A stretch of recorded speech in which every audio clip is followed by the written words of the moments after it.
Shalom, shalom, shalom, que le Seigneur nous bénisse, que la grâce et la paix de Dieu soient avec nous.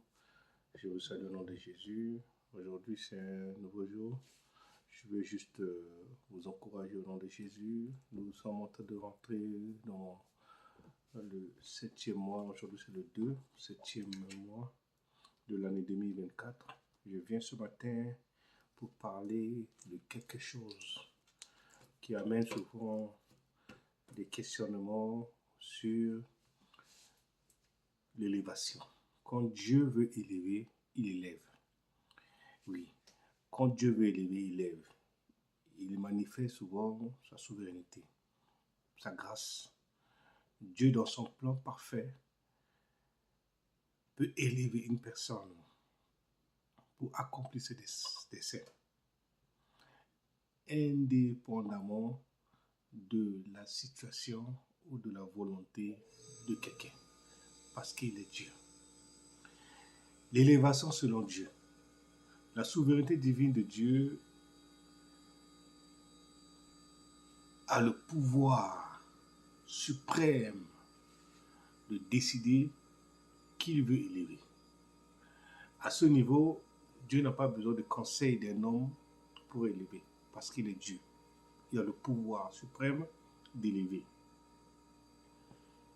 Qui et quand il a le pouvoir.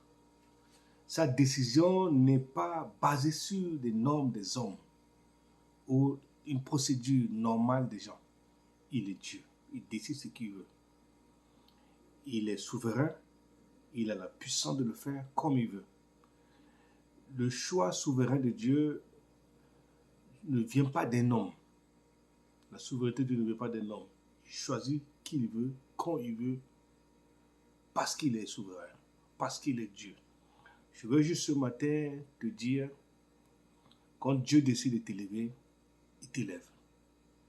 Ne t'inquiète pas de voir, ne promets pas des regards inquiets sur ton élévation.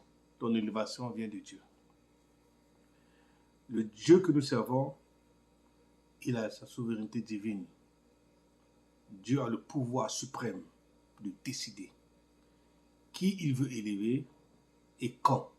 Sa décision n'est pas basée sur les normes des hommes, oui, mais sur sa sagesse divine parce qu'il est Dieu. Et son plan parfait de ce qu'il a pour la vie de la personne. Son choix est souverain. Dieu choisit souvent des personnes apparemment insignifiantes que personne ne voit. C'est pour ça que je viens ce matin pour te dire, ce que Dieu veut faire dans ta vie, il ne passera pas par un homme. S'il décide de te bénir, il va te bénir. Parce que ce mois-ci, ce sera un mois de bouleversement. Il va faire une chose nouvelle dans ta vie.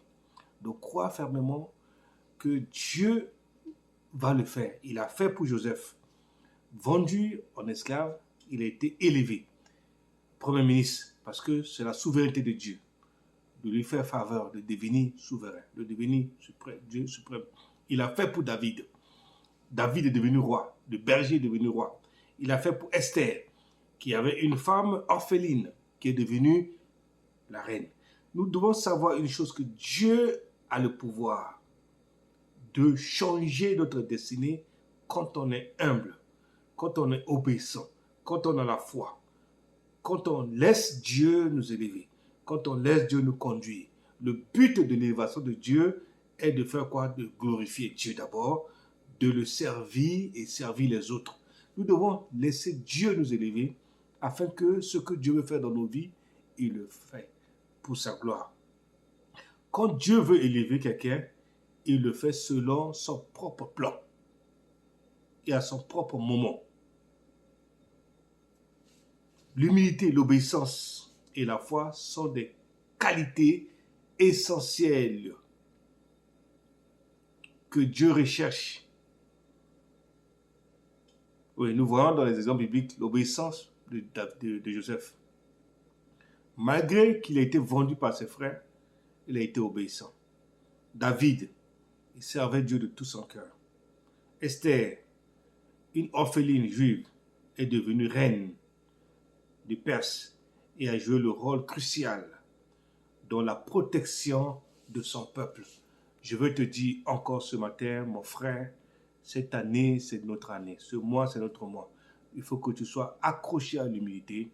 La Bible dit l'humilité précède la gloire. Dieu résiste aux orgueilleux, il fait grâce aux humbles.